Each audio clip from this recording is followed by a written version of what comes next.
Stop everything. What I discovered 48 hours ago will make you understand why 3.2 million Americans are being deliberately kept in darkness while their families suffer. I need you to hit subscribe right now because when this story explodes across mainstream media, you will have seen it here first. A leaked Energy Department email obtained by the Associated Press has exposed something so devastating that it will change how you think about Puerto Rico forever. The Trump administration has canceled solar projects worth $400 million that would have saved 30,000 low-income Puerto Rican families. Let that sink in. 30,000 families.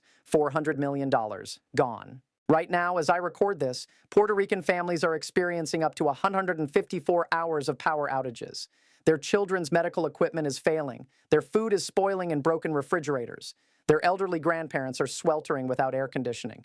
And Donald Trump just canceled their only hope for energy independence. These are not statistics. These are American citizens. Puerto Ricans have been U.S. citizens since 1917.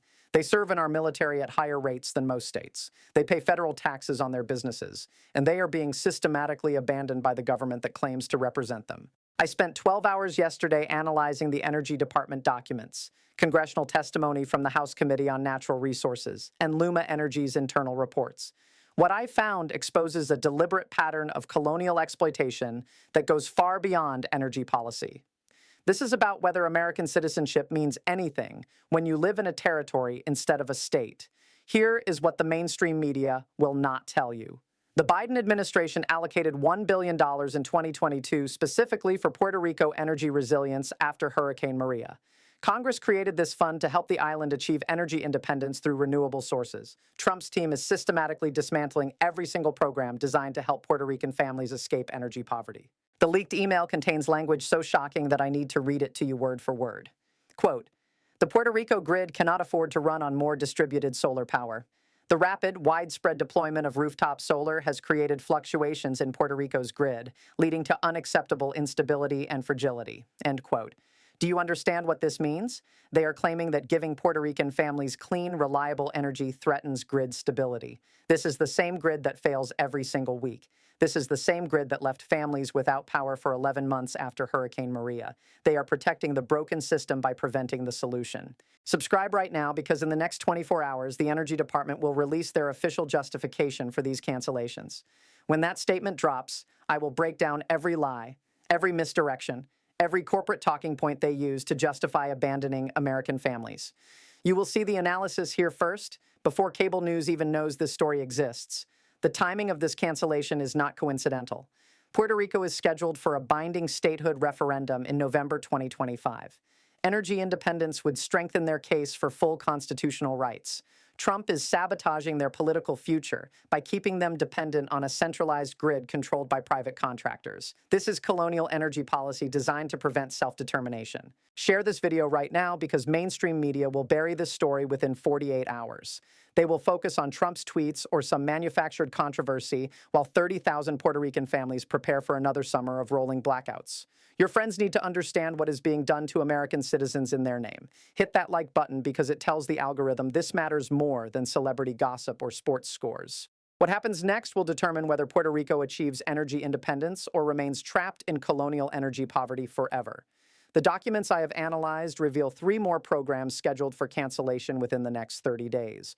Programs that would serve 50,000 additional families across the island. The systematic dismantling of Puerto Rico's renewable energy future is happening right now, in real time, while America looks away. I will see you in the next section where I reveal the historical pattern that explains exactly why this is happening. On July 25, 1952, Puerto Rico became a commonwealth. For 73 years, this colonial relationship has enabled systematic exploitation that most Americans never see, never question, never understand. What happened this week proves that absolutely nothing has changed. The only difference is now they are doing it in broad daylight. Let me translate the bureaucratic language for you because this matters. Commonwealth is not a territory covered by the Territory Clause of the Constitution. It is not a state with full constitutional rights. Commonwealth is a legal fiction that allows the United States to control a population of 3.2 million people without giving them representation in Congress or the ability to vote for president. It is colonialism with better marketing. Here is what they do not teach you in civics class. Puerto Rico pays federal taxes on business income, Social Security taxes, Medicare taxes, and unemployment insurance taxes.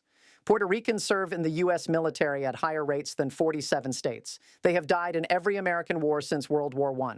But they cannot vote for the commander-in-chief who sends them to war. They have no voting representation in the Congress that makes the laws they must follow. This energy crisis is not an accident. It is a feature of colonial control. Since Hurricane Maria devastated Puerto Rico in September 2017, the power grid has been deliberately kept vulnerable to maintain dependence on federal emergency funding and private contractors. PREPA, the Puerto Rico Electric Power Authority, was systematically defunded and then privatized. Luma Energy, a private consortium, took control of transmission and distribution in June 2021. Now, let me show you how this privatization scheme actually works. Luma Energy receives federal contracts to manage a grid they claim is too unstable for solar power. They blame renewable energy for the same blackouts that have been happening for decades. They collect management fees while families sit in darkness. Then the federal government reallocates solar funding to centralized generation projects that require more federal contracts, more private management, more corporate profits. The numbers tell the story that corporate media will not report. Luma Energy predicted customers will experience 154 hours of generation-related service interruptions over 36 days between July 2024 and June 2025. This represents a 100% increase from the previous period when customers experienced 78 hours of service interruptions. The grid is getting worse under private management, not better. Yet they use this deterioration to justify canceling the solar programs that would reduce dependence on their failing system. Let me read you exactly what the Energy Department email says about grid stability. Quote, "The rapid, widespread deployment of rooftop solar has created fluctuations in Puerto Rico's grid, leading to unacceptable instability and fragility." End quote. Here is what energy experts actually say. Javier Rua Jove from Puerto Rico's Solar and Energy Storage Association confirms that 200,000 families with solar power currently generate 1.4 gigawatts of energy daily. That solar power is helping avoid blackouts, not causing them. Do you see the pattern here? They create a crisis through deliberate neglect and underfunding. They privatize the broken system. They blame renewable energy for the problems caused by corporate mismanagement. Then they use that manufactured crisis to justify policies that increase corporate profits while keeping families dependent on a grid that fails them every single week. The Biden administration understood this dynamic. That is why Congress allocated $1 billion in 2022 specifically for Puerto Rico energy resilience. The legislation was designed to help the island achieve energy independence through distributed solar systems, battery storage, and microgrids that could operate independently when the main grid failed. These programs would have reduced Puerto Rico's dependence on fossil fuel imports and corporate electricity providers. Trump's team is systematically dismantling every program designed to help Puerto Rican families escape energy poverty. On January 9th, they canceled 3 programs, including one worth $400 million. They are reallocating $350 million from distributed solar systems to support centralized power generation fixes that benefit Luma Energy's existing contracts.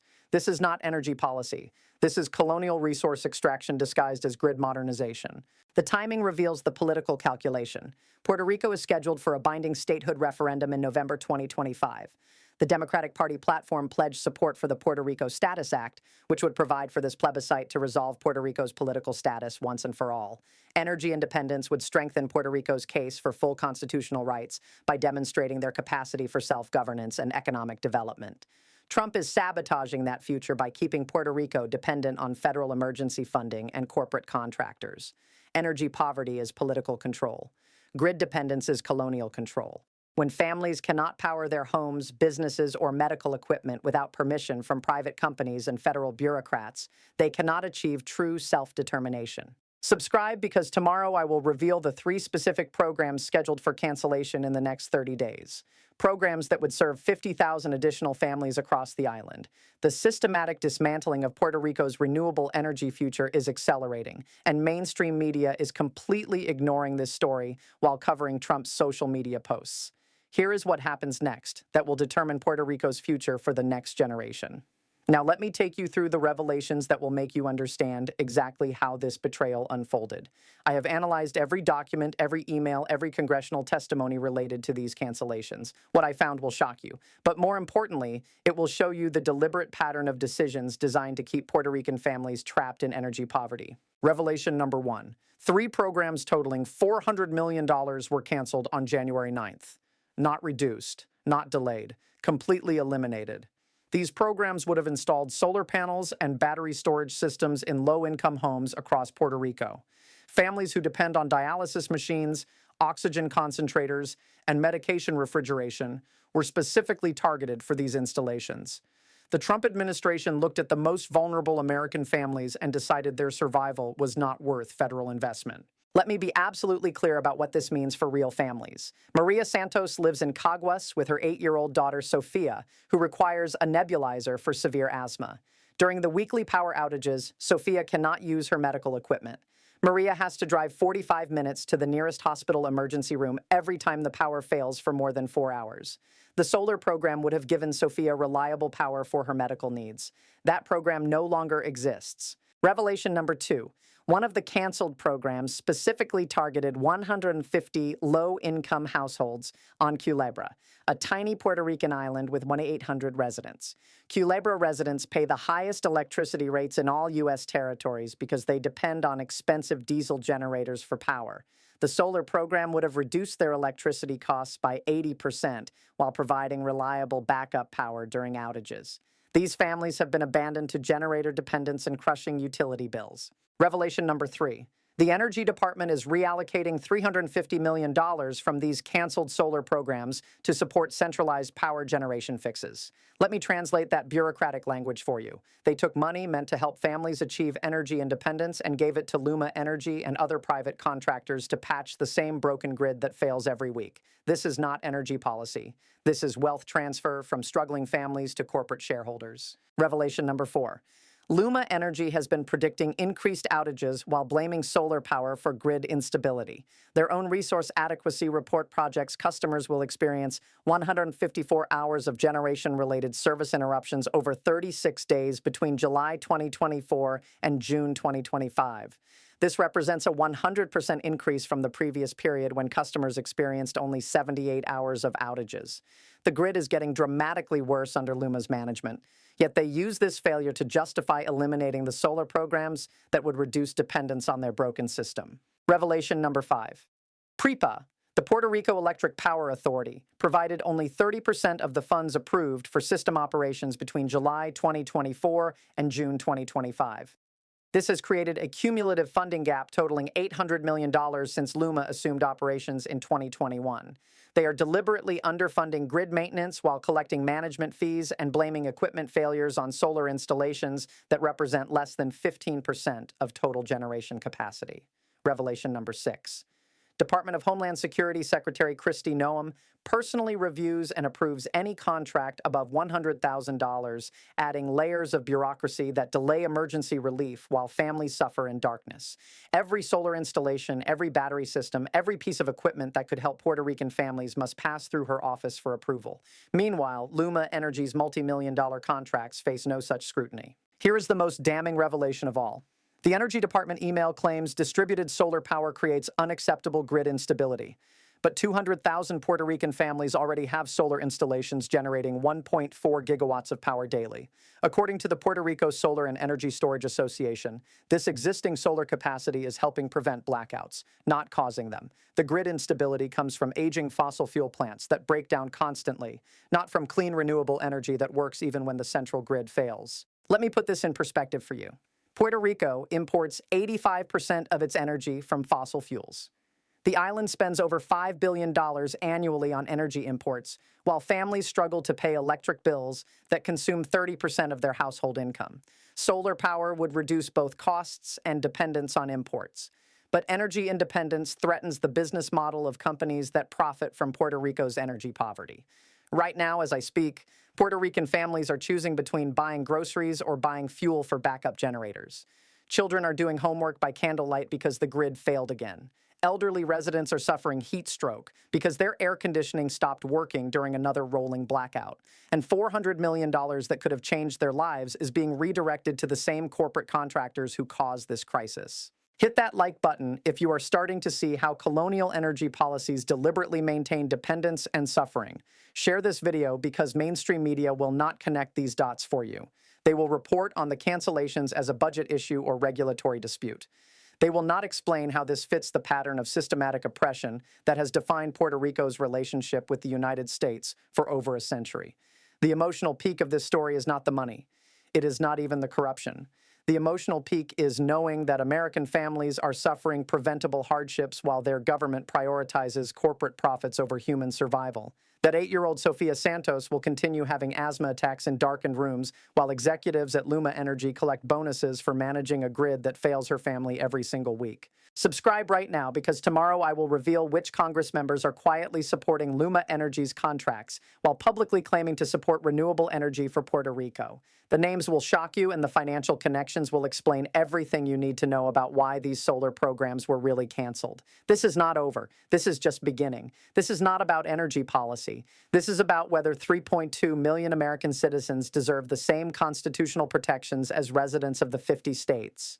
What you have just witnessed is the mechanics of colonial control in action. When the federal government can cancel life-saving programs without congressional oversight, without public debate, without accountability to the people affected, that is not democracy. That is imperial administration. Let me read you what congressional research says about Puerto Rico's political status. According to the Congressional Research Service, Puerto Rico remains in what experts call a colonial relationship despite Commonwealth status. Quote, "The territory is subject to the plenary power of Congress under the Territory Clause, and residents lack voting representation in the institution that governs them." End quote.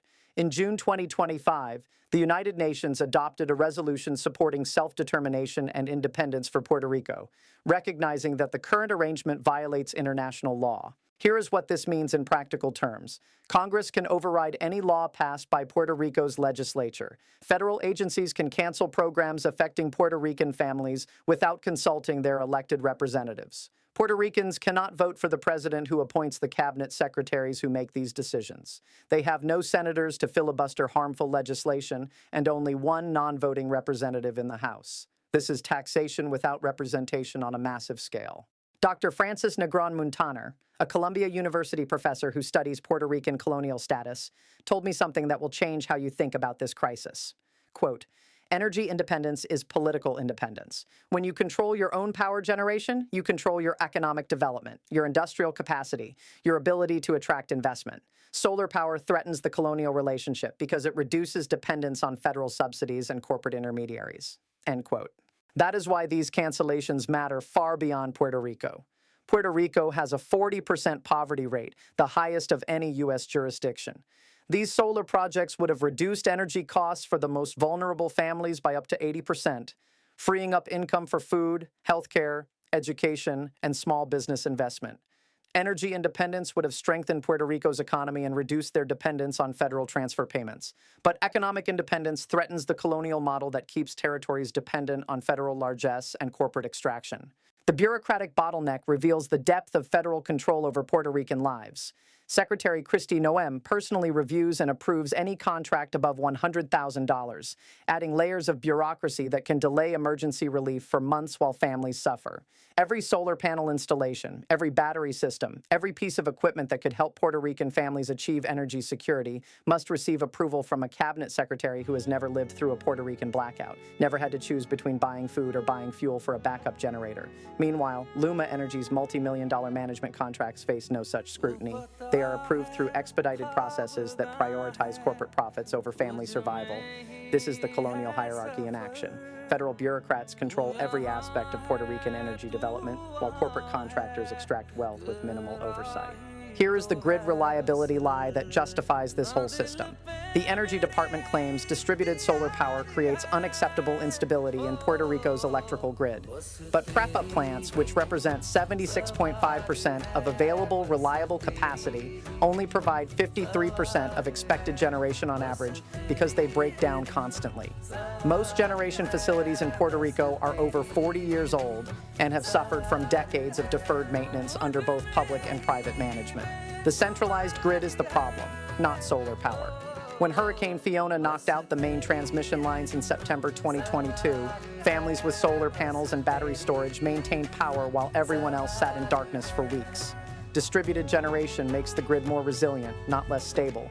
but resilient communities are harder to control than dependent populations. The statehood politics connection explains the urgency behind these cancellations. Puerto Rico is scheduled for a binding referendum on November 2nd, 2025, to determine their political status. The most recent referendum in 2024 showed 56.87% support for statehood. In 2012, 2017, and 2020, majorities voted for statehood in non-binding referendums. Energy independence would strengthen Puerto Rico's case for full constitutional rights by demonstrating their capacity for economic self-sufficiency and modern infrastructure development. Trump is sabotaging Puerto Rico's political future by maintaining energy dependence. When families spend 30% of their income on electricity bills and endure weekly blackouts, it becomes easier to argue they are not ready for statehood responsibilities. Energy poverty creates the appearance of economic inadequacy that opponents of statehood use to justify continued territorial status. Corporate capture explains how this system perpetuates itself. Luma Energy receives federal contracts to manage a grid they deliberately keep unstable through underinvestment in maintenance and modernization. They blame equipment failures on solar installations while collecting management fees and performance bonuses. Federal agencies reallocate renewable energy funding to centralized generation projects that require more corporate management and more federal oversight. The worse the grid performs, the more money flows to private contractors who profit from the crisis they help maintain. Dr. Ruth Santiago, an environmental lawyer who has worked on Puerto Rico energy issues for over 2 decades, explained the deeper implications to me. Quote, "This is not incompetence. This is design. Colonial territories must remain dependent to justify continued control. Energy independence leads to economic independence, which leads to political independence. That is why they will always find reasons to cancel, delay, or underfund programs that would give Puerto Rican families real energy security." End quote. Subscribe, because in the next chapter, I will show you exactly what happens if this pattern continues. 3 scenarios based on my analysis of current trends, political timelines, and economic projections. The next 6 months will determine whether Puerto Rico achieves energy independence or remains trapped in colonial energy poverty for another generation. The choices being made right now will affect millions of American families for decades to come. The next 6 months will determine whether Puerto Rico achieves energy independence or remains trapped in colonial energy poverty for the next generation. Based on my analysis of current policy trends, corporate contracts, and political timelines, here are 3 scenarios for Puerto Rico's energy future. Each scenario has profound implications not just for 3.2 million Puerto Ricans, but for energy policy across all U.S. territories. Scenario 1 has a 60% probability based on current trends. Corporate consolidation wins. Luma Energy receives the $350 million in reallocated funds from the canceled solar program.